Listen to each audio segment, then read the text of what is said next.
All right, so these are the paper 1 questions for 11.1 electromagnetic induction. And so let's begin at the beginning with number 1.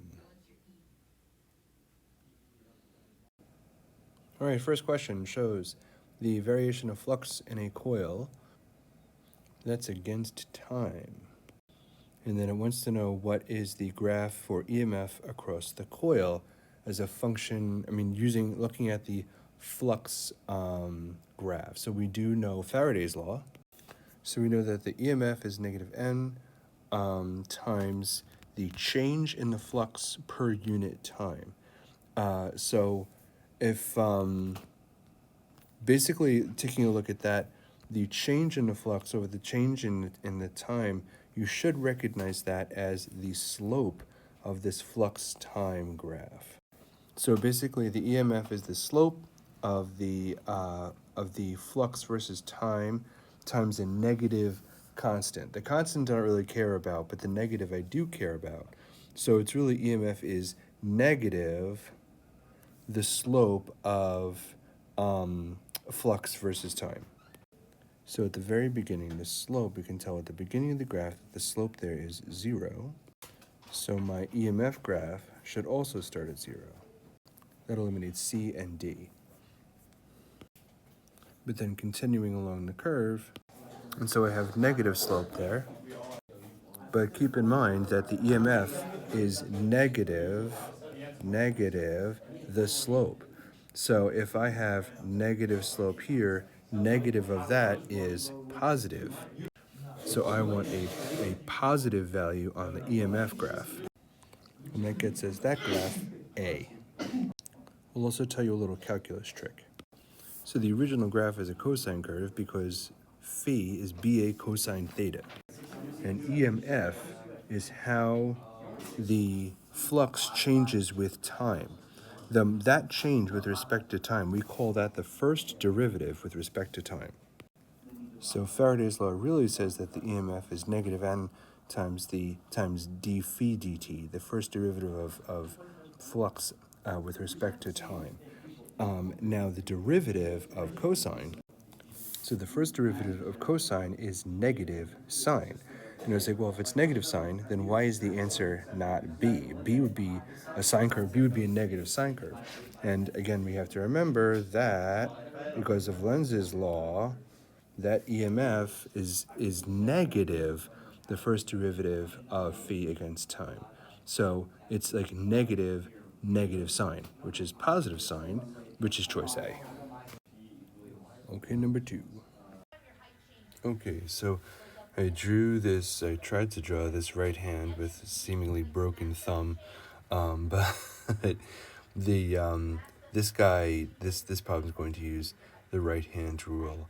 The magnetic field is going into the paper, and then the thumb, I think I said that the thumb indicates the current, the direction of the current, but really the thumb indicates it's the velocity, it's the motion of the charges.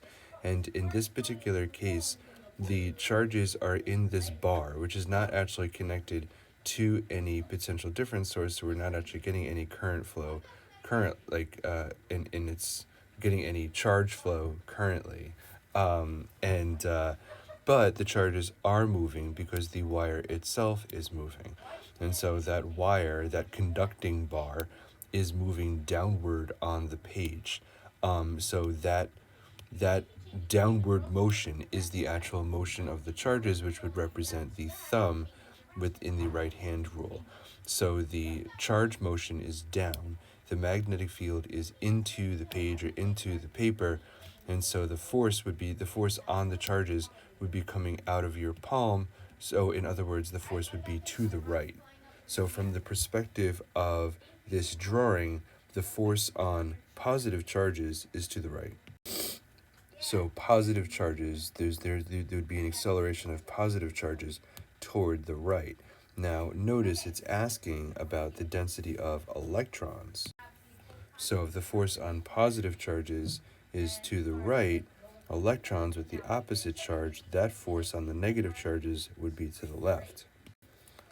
And so the force on the negative charges would be on the left concentrating the negative charges over here. Negative charges are over here on, it says, so which side of the bar would have the greatest density of electrons? Over on the left side, and that would be SP. Okay, so we have number 3. This is a small magnet released from rest to drop through a stationary horizontal conducting ring. Okay, so for number 3, we have a magnet falling through this coil, and we know that it's not going to be B. Hold on, where's my pen? It's not going to be B because B says that there's an EMF when the magnet is far away on either side, and the EMF is caused by a change in the flux. When the magnet is far away from the coil, there is no flux, so it's not going to be B. And then so when the magnet is on approach, there's going to be a current induced in the coil to oppose that magnet, that oppose the change in flux. That's Lenz's law. Now, all choices A, C, and D show that as the magnet comes, there's an EMF that grows in response. So that doesn't help us choose A, C, or D, but it's more what happens when the magnet falls through the coil and then moves away. And it's mostly about what happens when the magnet is in the middle of the coil. There actually is no change in flux while the magnet is passing through the center of the coil. I can show you why that's true. So yeah, there's a picture of the magnet when it's falling through the coil, when it's like midway through the coil, and it's the south pole is kind of up towards the top of that drawing, and the north pole is down towards the bottom. But I'm talking about the center of the magnet. And in the center of the magnet, the field lines are pretty much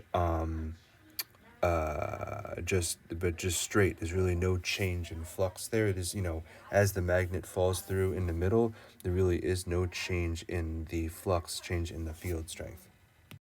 So yeah, as the middle of the magnet falls through the ring, there's no change in flux in that instant, so there's no EMF. But that's the dead center of the magnet, because when the magnet is closer to the North Pole, then the field is stronger there, and so there is a change in flux, so there is an EMF. And then as the South Pole comes falling through, there's a change in flux there, so there's an EMF that's made there as well. But when the dead center of the magnet is falling through the ring, there's no change in flux, so there's no EMF. And so this is, I'm kind of like pointing towards C being the answer. I mean, you can see that from the mark scheme, but I'm trying to explain why that's true. So here, actually, I'm going to mark up the answer C, but first I want to talk about why. So it goes, we have the induced EMF, and then we have zero EMF in the middle, but then suddenly the EMF flips, changes direction. Okay, so the magnet falls through, and then the magnet starts to move away. So as the magnet moves away from the ring, that's not a positive change in flux. That's not an increase in flux. That's a decrease in flux. So that's a negative change in flux. So with the magnet approaching, that's a positive change in flux, so that would be a negative EMF. And then as the magnet falls through and recedes, moves away, that's a negative change in flux.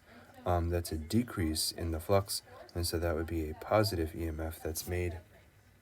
And so the direction of the EMF, and thus the direction of the current, reverses. And so we go from from one sign EMF to the other, flipping the sign. That's what makes it choice C. The fact that the EMF flips sign. So to kind of mark up this EMF from A to B on this graph, the magnet is approaching, and the EMF is getting bigger. And then suddenly, when the magnet's at the dead center, it flips, the EMF goes to zero, and it reverses. And then as the magnet recedes, the EMF flips direction to try and backfill the magnetic field that's now leaving, and so the EMF changes direction.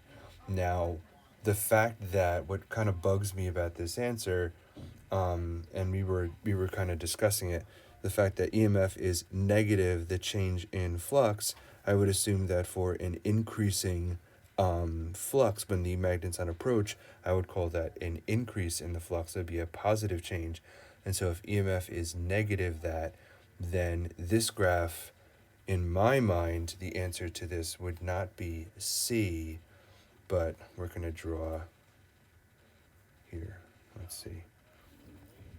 Let me draw this, having this EMF axes, EMF. I would have it do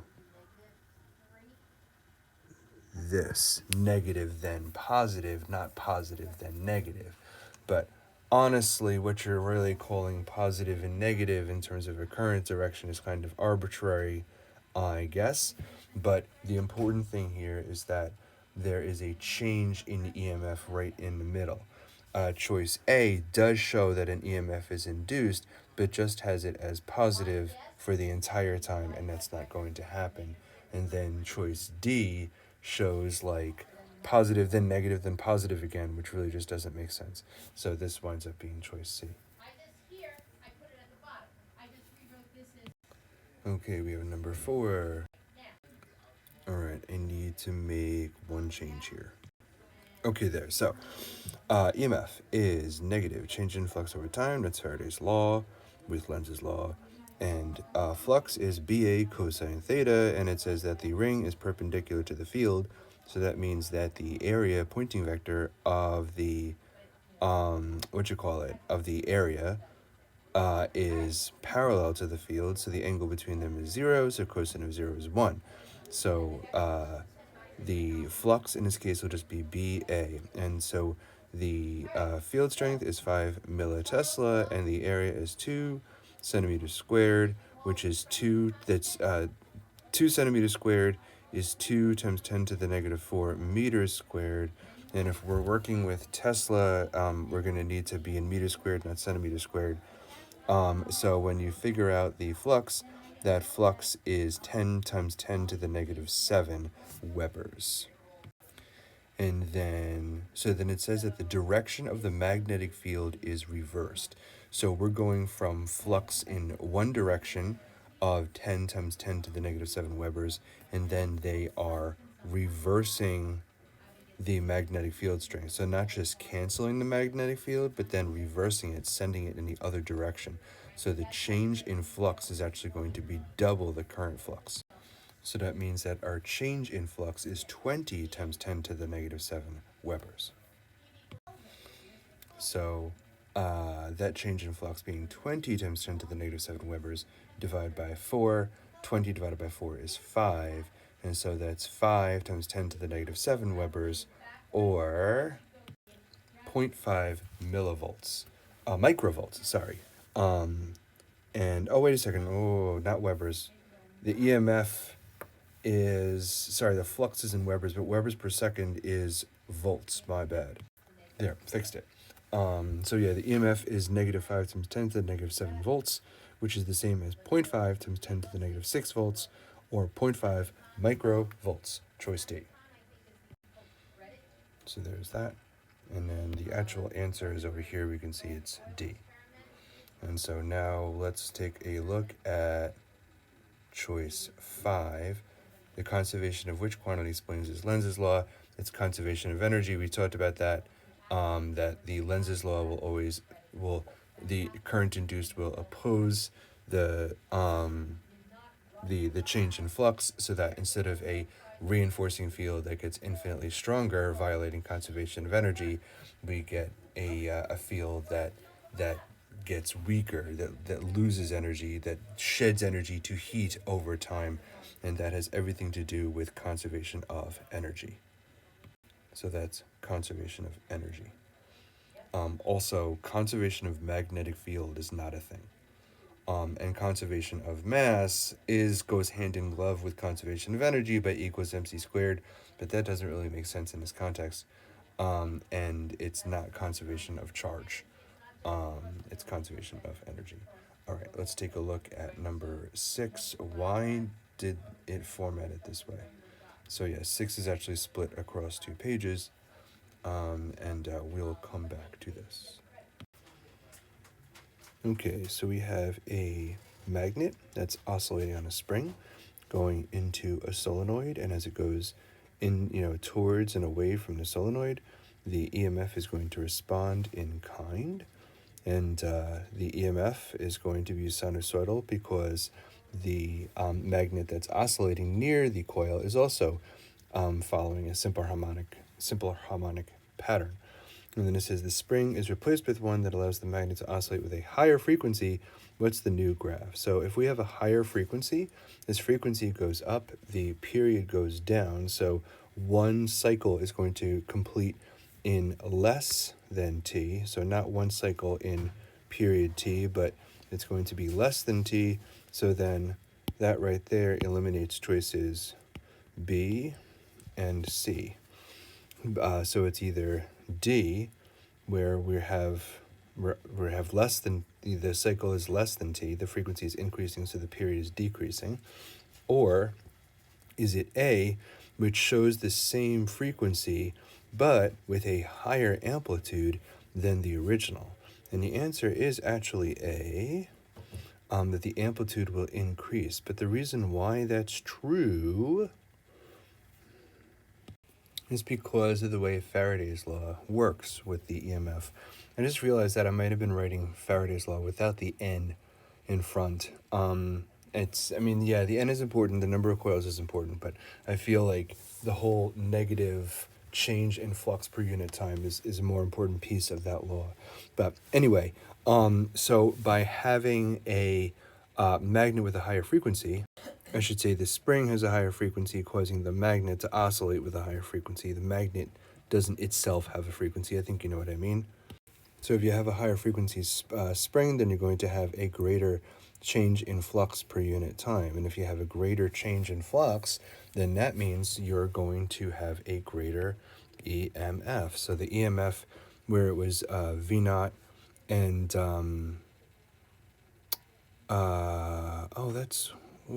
that's interesting. The original graph was EMF versus time, and now they're asking for the current versus time. Well, current and voltage are directly proportional, so whatever changes happen to the voltage for given a constant resistance, then the same thing is going to happen for the current. I wonder why they did that. I wonder why they just didn't ask about the EMF. That's interesting. Well, whatever. You're going to get it's going to be the same difference anyway. You're going to get more current because you're getting more voltage. And the reason why you're getting more voltage is because there is a greater change in flux per unit time because the frequency of the spring is higher. You're getting more oscillations. You can also reason, going back to SHM, that the speed of a simple harmonic oscillator against time, as I increase the frequency, I increase the angular frequency as well, because angular frequency is 2 pi. Let's remember that angular frequency is 2 pi times the frequency, or 2 pi over the period. And so if I increase the frequency, then I increase the angular frequency, and if I increase the angular frequency, I'm going to increase the speed of the oscillator, and a faster magnet is going to give a greater change in flux per unit time. And so, yeah, that's another reason why we're getting a greater EMF. So that amplitude is going to increase, and then the frequency is also going to increase, which means the period will decrease. Choice A. Number 7. So you have a rectangular coil and it's rotating along the axis Y, it seems. At the instant shown, plane of the coil is at right angles to the line Z prime. A uniform magnetic field acts in the direction of Z prime. Oh, my bad. I said that it's rotating around the axis Y. It does not say that, and actually it's asking how should we be rotating this coil about which axis. So my bad. All right, let's proceed. Okay, so first of all, we can eliminate one rotation. Based on the plane and how it's pointing, rotating it around the z-axis is just going to spin it in space and that is not going to produce a chop of magnetic field lines. So if I want to induce an EMF, I have to be chopping field lines, and rotating the loop around Z is not going to do it, and so that eliminates choice A. Now, you can actually rotate the coil around the axis X, or you can rotate the coil around the axis Y. Both of those rotations will produce an EMF because you're quote-unquote chopping the field lines, but chopping the field lines is a kind of basic explanation, especially when you're trying to figure out like how much EMF are you actually getting for each angle situation. Now, if we look at the graph, we can see that the EMF, that's only a quarter of a cycle there. If it were to complete a full cycle, you would have a full sine or cosine curve. So that's a quarter of a cycle. And so the rotation is only going to be a quarter of the way through. So we know that we're not rotating around ZZ prime, and we know that the rotation is not pi, it's pi over 2. It's a quarter of a cycle, and so that gets us choice C, just based on how much is there. But I want to comment on how much EMF are we getting based on the orientation of the area vector and the magnetic field. And I want to talk about a maximum flux and maximum EMF based on the orientations of those vectors. I also want to introduce the notion of the derivative of cosine, which would, if you knew that the derivative of cosine is minus sine, that also helps you answer this question. All right, so we know that flux, phi, is MBA cosine theta, and so we get the maximum flux when the angle between the magnetic field and the area vector is 0. So based on the current orientation of the coil, the way it's situated right now, the area vector is pointing along the axis ZZ prime, and the magnetic field is in the same direction, and so in this situation right now, the coil is experiencing maximum flux. That's cute. It doesn't matter because we're actually asking about EMF here. We're not asking about flux, and I just realized they use E for EMF. That's, well, I guess they say EMF E here, but usually E is that kind of like funny epsilon, the way I wrote it. Whatever. Speaking of EMF is negative change in flux per unit time, if you include the N in there. But in other words, change, when we talk about the change per unit time, the rate of change, that is the derivative. And so the EMF is negative the derivative of the flux per unit time. So the flux is NBA cosine theta, and the derivative of the function cosine is negative sine. Now, the reason why that matters is basically what it's saying is that EMF, being the derivative of cosine, EMF is actually, you get the maximum EMF from sine of theta. And so you get the maximum EMF when the angle between when that theta is 90. So in other words, when the angle, let me write this down. Yeah, just as a reminder that theta is the angle between the magnetic field direction and the area vector, which is the vector that points out from the surface of the area. And so when the area is at right angles to the field, that's when you're actually getting the maximum EMF when there's a change. So if the coil is just sitting there and the angle isn't changing, the magnetic field isn't changing, and the area isn't changing, then there's no EMF because there's no change in flux. But if you orient the area and the magnetic field so that they're at 90 degrees to each other, and then you somehow change the flux, maybe by kind of rotating the wire or kind of like wiggling it or doing something, you're going to get the maximum EMF in that instance. So that's why, if we look at the current orientation, looking at the area vector and the direction of the magnetic field, the way it's currently situated in this picture, the way it's currently situated is that the area vector, here, let me draw it in. There's the area vector. It's at right angles to the plane, and it's along the axis ZZ prime. And then the magnetic field is also oriented along the axis ZZ prime. And so the area vector and the magnetic field are right now at 0 degrees to each other, which is maximum flux, but is minimum EMF.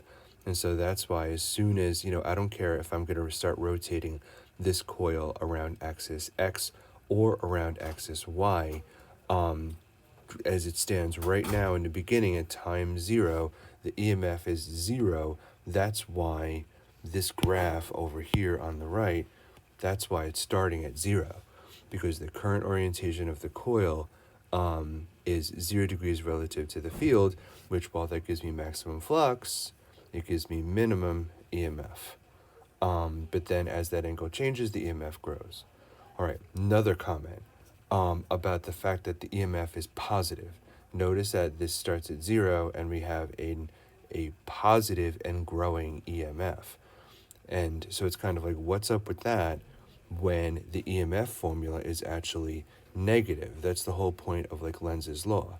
Well, let's go back to the fact that the derivative of cosine is minus sine. Right? The derivative of cosine is minus sine. So if the derivative of cosine is minus sine, like negative sine, and there's EMF is negative the derivative of phi dt, then it's a negative of a negative, which is a positive. And so the EMF actually starts off positive. That's why it's doing that. You don't actually need to know all of these things that I'm telling you in order to answer this question, but I think it's kind of important to know these principles, especially the max EMF is when theta is 90, which is not the same thing as maximum flux. That's when the angle is 0. This also brings me back to, where is that question? Is it the first question? No, I think it's this. No, not that one. This guy over here. Right. And so I was complaining before, and I was like, oh, I don't like that. I really think that the graph should be flipped upside down like this. And that's actually, now that I'm making a realization about the derivative, the graph is perfectly fine the way it is. EMF is, negative the derivative of flux, and so the derivative of cosine is negative sine, so it's negative negative. So yes, the EMF will in fact start as positive. And so this graph is not wrong. The graph is correct. I was wrong. What a shock.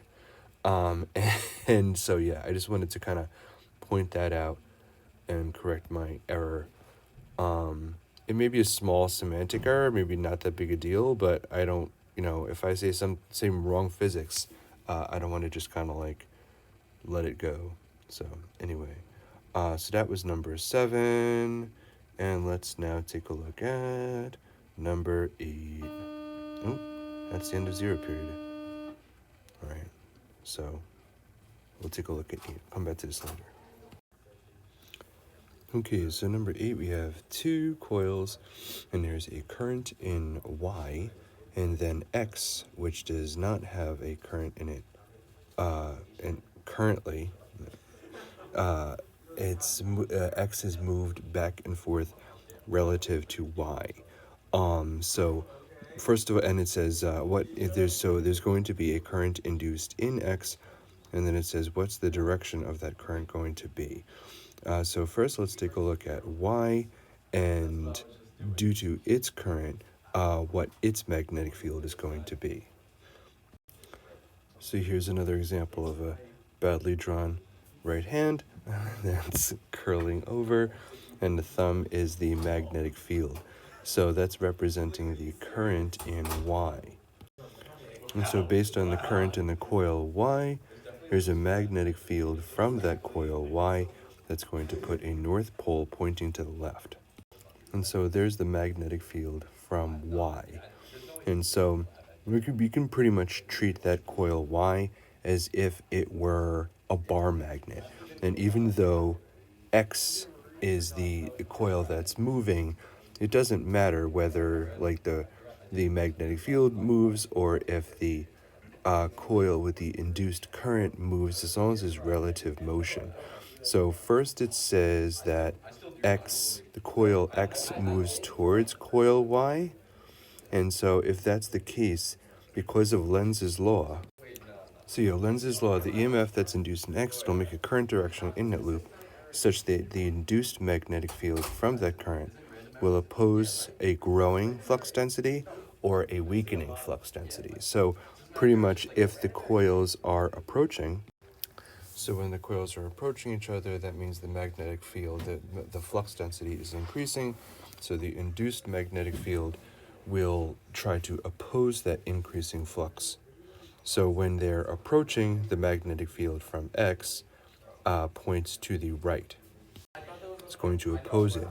And so if that magnetic field is pointing to the right, based again by the right-hand rule for current direction and the direction of the magnetic field, the current will go in the opposite direction from Y in order to make a magnetic field that is opposing that of Y. So going to the answer choices, the current direction is in the opposite direction, so that eliminates choices A and B. Now it says as X moves away from Y, what happens? Okay, well, Lenz's law is still a thing, but now the coils are not approaching each other, they are moving away. So coil is moving apart, the magnetic field is going to decrease. Now keep in mind that I did not change the orientation, I didn't change the currents in Y, so I'm not changing the direction of that field. I'm just moving X and Y away from each other. So the magnetic field is not getting stronger, the magnetic field is getting weaker. This is the magnetic field from Y. It's not getting stronger, it's getting weaker. So instead of the induced magnetic field opposing, that induced magnetic field is going to reinforce. So the induced magnetic field reinforces in order to oppose the decrease in the flux. So that's the whole point about Lenz's law. Whenever there's a flux change, if the flux increases, the induced magnetic field will try and oppose that increase.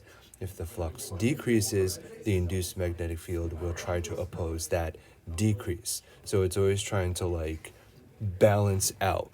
So if magnetic field is increasing, the induced magnetic field will try and balance out that magnetic field. If the magnetic field is decreasing, the induced magnetic field will increase to balance out the decrease. So it's trying to achieve a balance there. So keeping that in mind, if we're now moving away, then the magnetic field, the induced magnetic field is going to point to the left. Let me get the right color here. Now the induced magnetic field is going to go that way, and if that's the direction of the magnetic field, the current that causes that is going, here's my red pen, is going this way. And so current direction, we have current direction in X as X moves towards Y. We established that that is opposite direction to Y, and then the current direction in X as X moves away from Y is the opposite. It's going to be the same direction as in Y, and so the answer is choice C. Okay, here we have number 9. Okay, number 8, and number 9. And number 9 is easy if you remember the relationship between EMF and flux. And so EMF, the answer is B, but once you see the relationship, it becomes clear why it's B. So let's remember that EMF is negative, the change in flux over change in time, or EMF is negative, the derivative with respect to time of the flux. So, and you maybe should know, you may not know that derivative is slope, but if you look at the delta as change in flux over change in time is the rate of change, is the slope. So if we can make this even simpler, EMF is negative the slope of phi, flux, versus time. And so taking a look at this graph here, we can see that for the flux, for the magnetic flux, it starts off with a positive slope right there, some slope value that's not zero, and that slope is positive. But remembering that EMF is negative the slope, then the EMF graph is going to have some value starting with negative down here. And then we move along, taking a look at the magnetic flux graph, where at this right here, we're at a peak. The slope right there is zero, so of course the EMF will be zero. And then continuing along, we now have at this point the magnetic flux has some negative slope right there, but again, EMF is negative the slope of the flux. So if the slope of the flux graph there is negative, then negative of a negative is a positive, and so the EMF would have a positive value right there. And so that's why if we can just keep on going along, but the answer here is B, because EMF is negative the slope of the flux graph. All right, we're already 36 minutes into this. There are 20 questions, so I think I'm going to cut this video in half. We're going to do number 10, and then I'll stop it, and then do another video for 11 through 20. So, number 10. Oh, good. Examiner's report says, question was extremely well done. The highest difficulty index seen on his paper. So, does that difficulty index means that it's well done, I guess? I don't know, according to them, apparently. Well, let's take a look. They're saying this is difficult. I'm thinking at number 10, once you understand how number 9 works, and in terms that E is negative the slope of the flux graph, number 10 is kind of, I would say, an easier version of the same thing. So anyway, this shows a flux versus time graph. And again, we remind ourselves that EMF is negative the slope of the flux versus time graph. If I'm leaving out the n for the number of coils, I'm assuming that n is going in for flux. N is just a constant, so it's not really going to affect these rates of change of anything. Anyway, so it wants to know 3 times based on the time in this curve, in this graph, 3 times for which the magnitude of the EMF is a maximum. So the magnitude of the EMF is a maximum. So again, if EMF is the slope of this curve, right? If we know that, then it says when is the magnitude of that EMF a maximum, or in other words, at what times is the slope a maximum? So let's take, without even looking at the answer choices, let's take a look at where the slope is at a maximum. So at time 0, we have max slope. We have at halfway through the cycle at t/2, and then again right at the end, it's all the same slope value. You have the greatest change at time 0, halfway through, and at the end. So looking at my answer choices, I have start, halfway through, and at the end. Choice B. Maybe there was the highest difficulty seen on that particular exam. I don't know. I thought number 9 was a harder question than number 10, but that's just me. All right, and so like I said, we're going up almost on 40 minutes now in this video. So the rest of these guys will be in a video 2 of 2. I'm gonna cut it here. Thanks.